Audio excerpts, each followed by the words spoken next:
Direktorat Reserse Narkoba Polda Sumsel lakukan gelar perkara kasus pengedaran narkoba di wilayah Sumatera Selatan. Dalam gelar perkara ini, telah diamankan 3 tersangka diduga mengedarkan narkoba di wilayah hukum Sumatera Selatan. Antara lain Erni, warga Talangkeramat, Vicky, warga SU2, serta Wandi, warga SU1 Kota Palembang. Kombes Pol Tommy Arya, Direktur Reserse Narkoba Polda Sumsel, mengatakan, Erni, seorang ibu rumah tangga ini diamankan Direktorat Reserse Narkoba Polda Sumsel saat hendak mengantarkan paket narkoba kepada suaminya yang berada di dalam penjara di Raja Basa Lampung tersebut. Dirinya diamankan saat berada di rumah Vicky, yang merupakan warga SU2.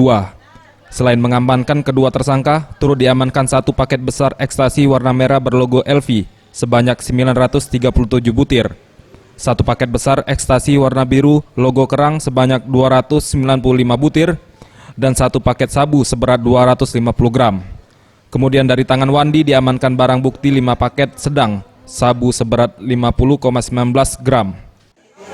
Keduanya perannya sebagai kurir yang akan mengantarkan barang ini ke ke pemesan.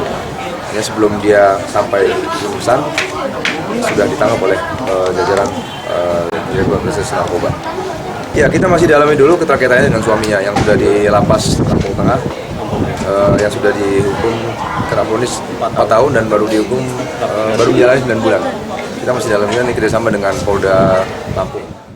Akibat perbuatannya, ketiganya terancam pidana hukuman mati atau paling lama 20 tahun penjara. Septian Rizky, Sriwijaya TV.